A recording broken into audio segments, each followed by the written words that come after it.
And welcome to another episode of Fouch and Friends. The interview today features Karlye Hopper of The Hoppers. Thank you so much for being here. If it's your first time, make sure you subscribe to the channel and click the bell so you get notifications and you don't miss anything in the future. Now it's time for the interview with Karlye. Hey guys, thank you so much for being with me today. This is Fouch and Friends, and I'm talking with Karlye Hopper of The Hoppers. Thank you so much for your time today, Karlye. Well, hey, you're so welcome. Hey, we were just talking off camera before we started about real estate. You asked about my new career that I'm jumping in full time. I've been doing it for a month. It's going well. For those of you that are following that journey, it's going well. But you also have had a unique real estate journey since March. And we were talking about that. And I think this is something that folks would love to know about you. So talk a little bit about what you've done in real estate since March. Well, I guess it kind of started in July of last year because I bought this house, a foreclosure, and it was just kind of in shambles. And so, like, me and my friend, we completely redid the place from the stud. Like, I learned how to lay tile and put up cabinets and backsplashes and floor and everything. So then as soon as we came off the road, like our last date was March 14th and it was like time to go home. And we have been home ever since. Well, I guess we've done a few dates, but we'll get to that later.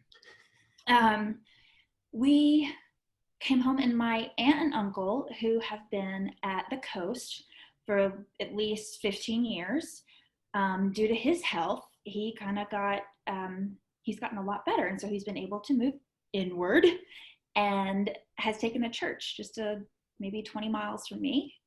And they bought a house and it didn't need quite the work that this one did. But, oh my gosh, my aunt decided she didn't like any of the cabinets in this gorgeous house.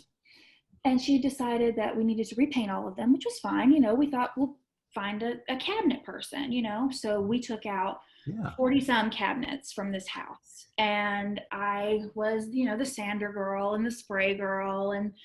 But then they weren't fine that way. So I had to get a brush smaller, much smaller than this pen, and go into each little ridge in detail for 40 some cabinets. And then all along the pieces that you don't remove from the house, and make them all match. And it's little tiny fine brown soft line that can't go anywhere, but just where you need it. And then spray with glaze. So I was this way by the end of that. So you've done cabinets, you've done drywall, you've done tons of painting, you've done trim work, tile work, and other stuff, I'm sure. What has been, well, two things I want to know. One, where have you learned all of your skills? Is it YouTube or have you been YouTube? Okay, so YouTube. So you got your degree in home remodel from YouTube. And then what has been the most fun part of the rehab that you have enjoyed the most? Ooh. Okay, so I also dug a pond for my ducks. The ducks, the ducks. And I was going to take you out there, but it is raining actual cats and dogs. Like full on gushes. And they're out there under my sheds. I'm in between. We're on our third duck house, like our duck condominium, because we go hard or we go home. Okay. Right. But it's 2 by 14. It's a big one with a sprinkler and lights. I have some pictures. You can post those to the, the outer edge of this. Okay, pause. So for folks watching that don't know what we're talking about, when I did the interview with your mother, back in probably April or May, right at the beginning of this, you guys she had just gotten some chicks and ducks, right? And you guys were talking about having to build them a home. Okay, and so there they are. This is what they look like now 4 months later. Yes. Wow. And so I have 6 different breeds too. So you have been building them a multi-use, multi-level home Mm-hmm. condominium suite with in-ground pool and Oh, sprinkler system. full on. And I'm one of those like spoiled duck mommies kind of thing. Okay. I make them a party bowl, so that includes frozen peas, watermelon, lettuce. Uh, they love sweet potatoes. They're big on that. Sometimes they're cooked, sometimes they're not. And they have one basket or bucket full of that with cold water. And then, of course, they have the grain. I'm looking into finding someone to supply me minnows to put in the pond so they can die for them. Um, That makes sense. I right? got you. If anybody is watching this and saying she's gone too far, yes, I have. The answer is COVID makes you do crazy things it does. sometimes. They honestly, when this first happened, we were all so scared. And, everybody has that one cop friend who's like, they're going to implement martial law. People will be fighting over bread. And I thought, what are we going to do? And then I got ducks. And I smile all the time now. Oh, precious Oh, ducks. Okay, so let's get off the ducks for a okay. minute. Sorry. Okay, Sorry. back. You can tell your wife about that because I know she likes ducks. That's right, because when we did the interview with your mom, I even mentioned then one of the first things my wife asked was, can we get some chicks and get like a chicken coop and everything? So far, I've been able to stand strong, and we haven't gotten the chicks and the chicken coop or Tell anything. her to come to the Hopper Farm then. But you guys have jumped in with both feet on that and with home remodeling. But in addition to that, what in the world has been going on with the music that the Hoppers The do? music. Okay, so probably the most interesting thing has been a couple years ago, maybe a year ago or so. My uncle takes my grandparents to experience these musicians who started at the same time they did, but Okay. are not in gospel. They are of the secular world, just so they can dip their feet in that sort of thing and see a production that's different. And my grandmother saw Paul McCartney of the Beatles, Mm-hmm. and for the very first time in her life, heard the song "Let It Be."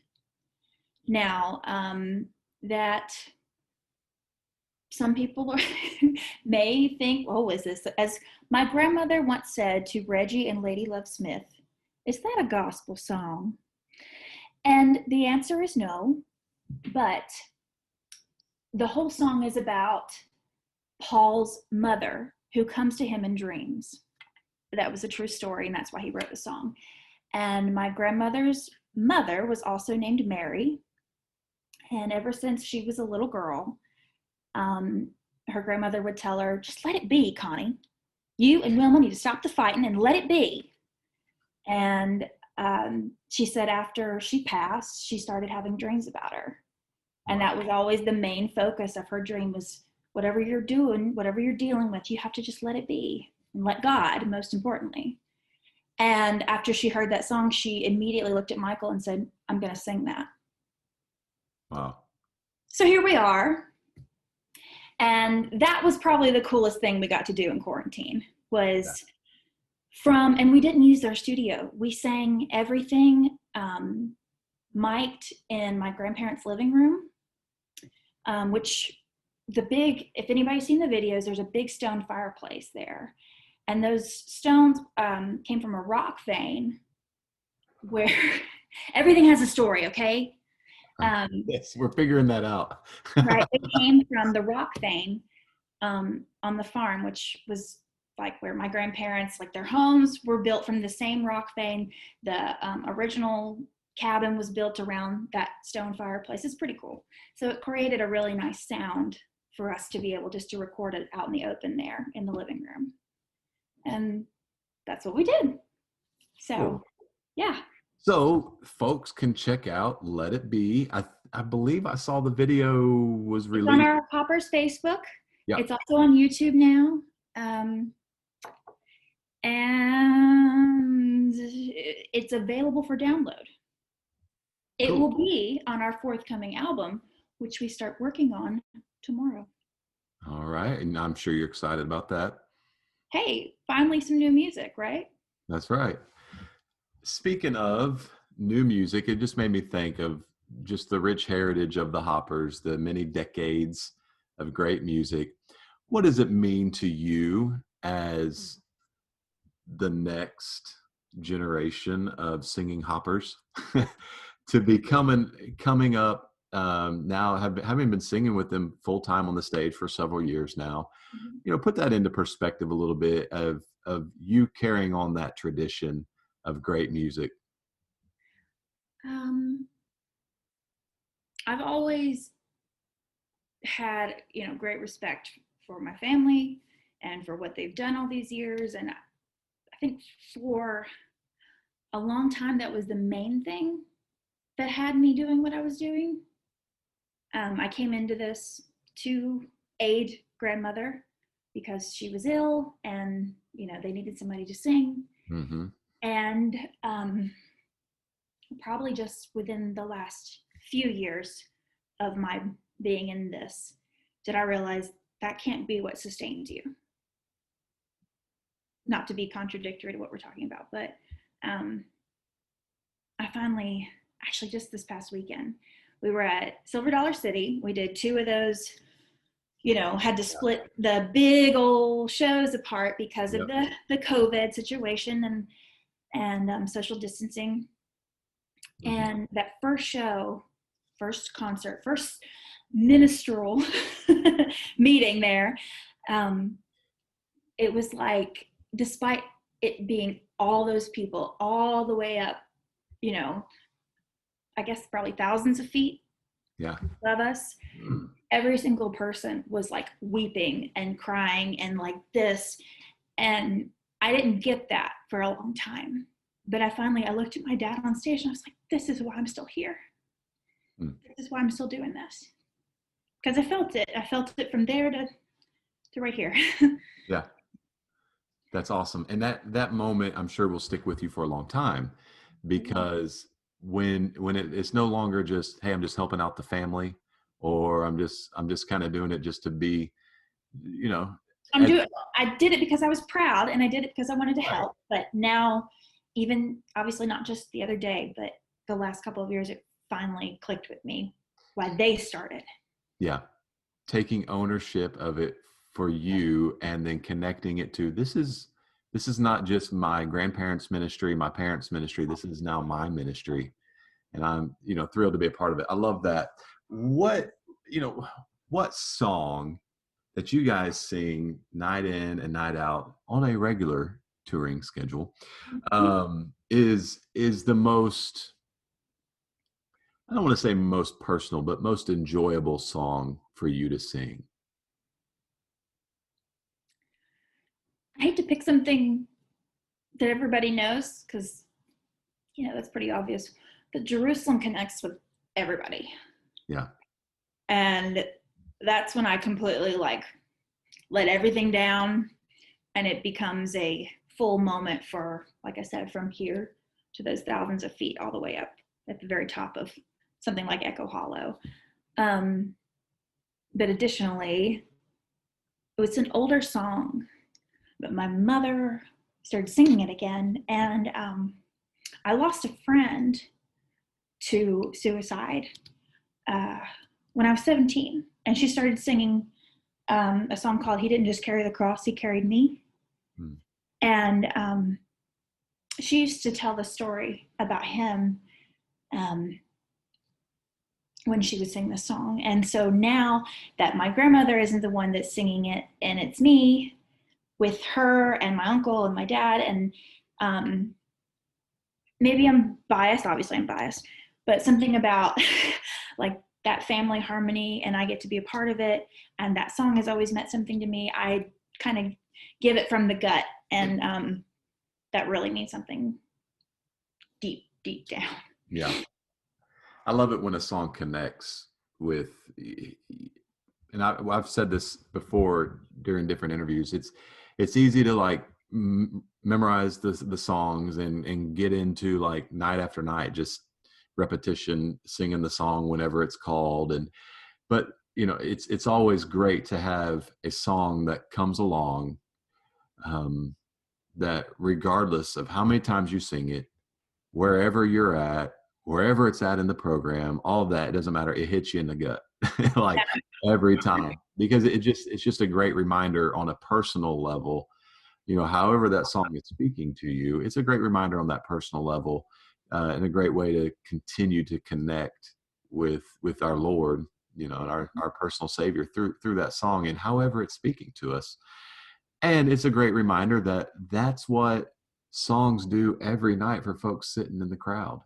That's the thing. That's why they come, because there is music that you do, songs that you sing that speak to them on that level when they hear that song. And that's a great reminder again of why we do what we do and why we keep doing what we're doing, why we spend the time, money, effort into continuing to tour and sing, and then record new music that you hope that it continues to reach more people. And just a great reminder of that. I love it when a song punches me in the gut. And then you watch that girl who's like your age in the audience, or in your case, someone different.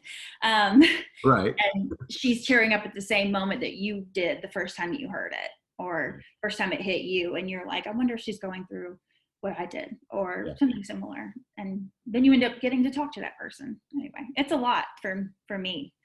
That's great. Karlye, I've enjoyed talking with you today. I know the folks have enjoyed hearing from you. Give us, as I ask everybody else at the end, give us the socials where folks can connect with you and the Hoppers. All right, you can go to Twitter and follow Hopper's Music. You can follow me at Karlye Hopper. You can follow my father, C. Dean Hopper. You can go to Facebook, Hopper's Music, or Hopper's Official there. And then, of course, on Instagram, it's Hopper's Music as well. And I am Karlye Hopper on there. Cool. Well, I have appreciated you giving of your time, and it's been a good chat. I've learned about ducks, home remodeling, let it be, the story behind that one, and so much more. It's been fun. Right. Thanks so much. Well, thank you for listening in my ramblings and all that jazz. It's been fun. I appreciate you guys watching Fouch and Friends. And again, Karlye, thank you so much.